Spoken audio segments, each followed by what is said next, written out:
So I think it is time we do another Fan Facts the Ride. We did a Fan Facts Park Tour, so let's do a Fan Facts the Ride with yours truly, the Coaster Fanatic. Fan Facts the Ride is where I ride the ride and give you the facts. So here we go. We're gonna, of course, since we have the Vortex, as you can already see, we're gonna list all the facts, and then I'll give my overall thoughts about the ride. Then do I recommend it? And then finally, at the end, I'll give an overall score of how I think out of 10 Coaster Fanatics this coaster deserves. So here we go. So, this roller coaster, Vortex, opened on April 11th, 1987 at a cost of about $4 million US.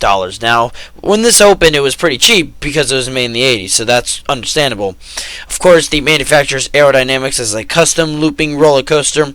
The maximum height of this roller coaster is 148 feet with a drop of 138 feet. This coaster reaches a maximum speed of 55 miles per hour, and this coaster reaches a total length of 3,800 feet of track.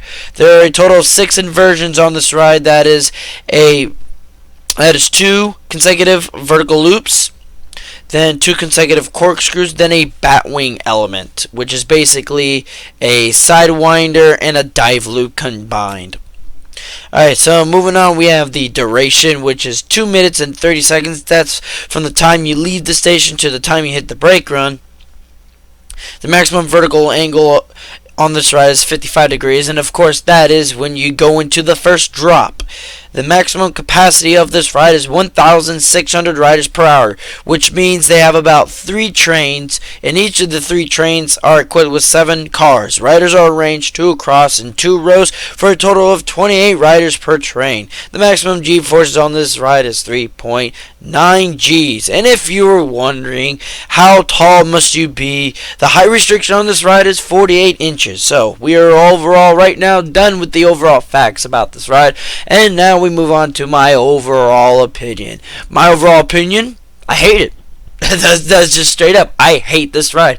This ride is just not enjoyable of a ride. It is very rough. Out of all the aerodynamics roller coasters, this one's my second least favorite. Only in front, just barely ahead of Corkscrew at Cedar Point.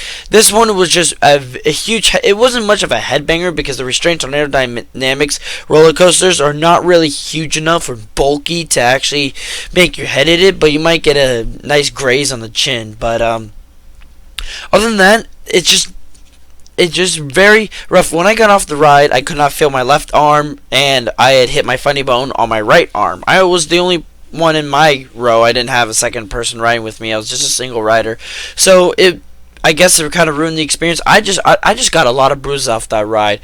I had a headache the entire day. For the rest of the day, I do not want to ride this again. I rode it once. I'm like, I am good to go. I don't care. I wasn't even enjoyed with the fact that I got a credit for this ride.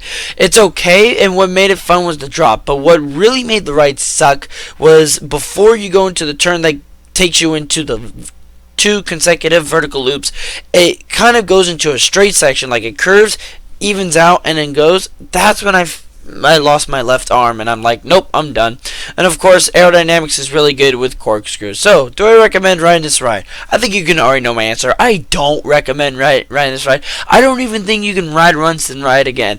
If you up for it, if you love aerodynamics roller coasters, if you can tolerate the roughness, or you don't think it's that rough, go ahead, be my guest.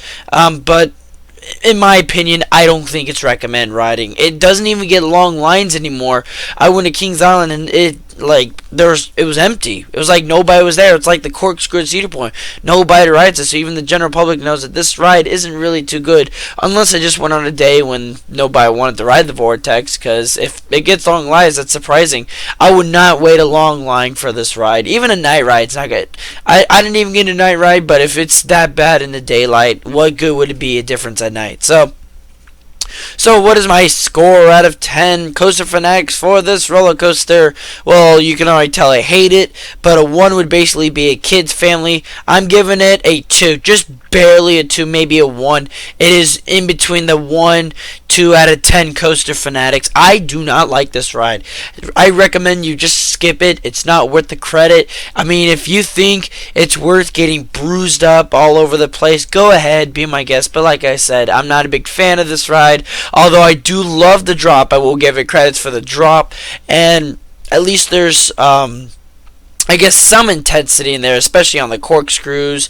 But other than that, and the inversions are okay. I didn't find anything bad about the inversions except for the batwing element. That's where I got the most amount of arm shaking, and that's where I lost my funny bone. But you know, the vertical loops and the corkscrews, they're alright. So thank you all for watching this great Fan Facts the Ride for Vortex at Kings Island. Thank you all for watching, and as always, Coaster Fanatics, keep coasting.